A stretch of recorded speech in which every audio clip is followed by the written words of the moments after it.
दोस्तों, पुनः स्वागत है आपका मेरे YouTube चैनल में। जीवन में प्रेरक कहानियों का एक अलग ही महत्व है। जीवन में अक्सर ऐसे क्षण आते हैं जब हम स्वयं को निराशा के भंवर में फंसा पाते हैं। ऐसे में किसी के बोले गए प्रेरक शब्द या कहीं लिखे प्रेरक वाक्य या फिर प्रेरणादायक कहानियां हमें निराशा के उस भंवर से बाहर निकालकर नए जोश का संचार करती हैं।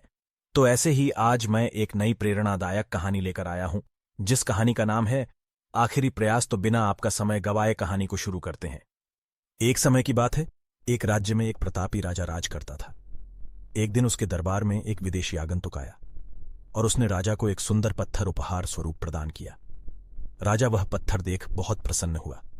उसने उस पत्थर से भगवान विष्णु की प्रतिमा का निर्माण कर उसे राज्य के मंदिर में स्थापित करने का निर्णय लिया और प्रतिमा निर्माण का कार्य राज्य के महामंत्री को सौंप दिया।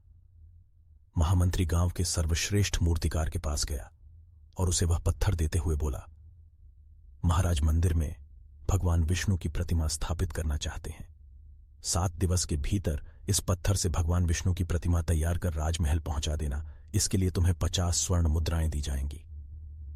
50 स्वर्ण मुद्राओं की बात सुनकर मूर्तिकार खुश हो गया और महामंत्री के जाने के उपरांत प्रतिमा का निर्माण कार्य प्रारंभ करने के उद्देश्य से अपने औजार निकाल लिए।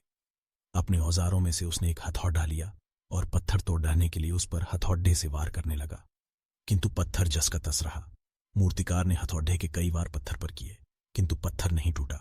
50 बार प्रयास करने के उपरांत मूर्तिकार ने अंतिम बार प्रयास करने के उद्देश्य से हथौड़ा उठाया, किंतु यह सोचकर हथौड़े पर प्रहार करने के पूर्व ही उसने हाथ खींच लिया कि जब 50 बार वार करने से पत्थर नहीं टूटा तो अब क्या टूटेगा।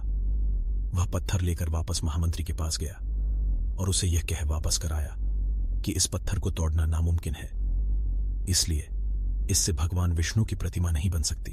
महामंत्री को राजा का आदेश हर स्थिति में पूर्ण करना था, इसीलिए उसने भगवान विष्णु की प्रतिमा निर्मित करने का कार्य गांव के एक साधारण से मूर्तिकार को सौंप दिया।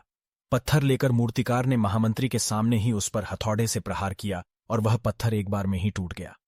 पत्थर टूटने के बाद मूर्तिकार प्रतिमा बनाने में जुट गया। इधर महामंत्री सोचने लगा कि काश पहले मूर्तिकार ने एक अंतिम प्रयास और किया होता तो सफल हो गया होता और 50 स्वर्ण मुद्राओं का हकदार बनता। सीख मित्रों, हम भी अपने जीवन में ऐसी परिस्थितियों से दो चार होते रहते हैं। कई बार किसी कार्य को करने के पूर्व या किसी समस्या के सामने आने पर उसका निराकरण करने के पूर्व ही हमारा आत्मविश्वास डगमगा जाता है और हम प्रयास किए बिना ही हार मान लेते हैं। कई बार हम 1-2 प्रयास में असफलता मिलने पर आगे प्रयास करना छोड़ देते हैं, जबकि हो सकता है कि कुछ प्रयास और करने पर कार्य पूर्ण हो जाता या समस्या का समाधान हो जाता। यदि जीवन में सफलता प्राप्त करनी है तो बार बार असफल होने पर भी तब तक प्रयास करना नहीं छोड़ना चाहिए जब तक सफलता नहीं मिल जाती। क्या पता जिस प्रयास को करने के पूर्व हम हाथ खींच ले वही हमारा अंतिम प्रयास हो और उसमें हमें कामयाबी प्राप्त हो जाए। वो पूरी वीडियो देखने के लिए आपका धन्यवाद।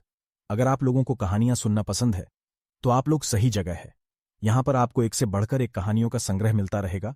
तो आप लोग मेरे YouTube चैनल को लाइक करें तथा सब्सक्राइब करें तथा बेल आइकन को ऑल पे प्रेस कर लें। ऐसी वीडियो का नोटिफिकेशन पाने के लिए सबसे पहले तो मिलते हैं आपसे एक और अगली वीडियो में। तब तक के लिए शुक्रिया।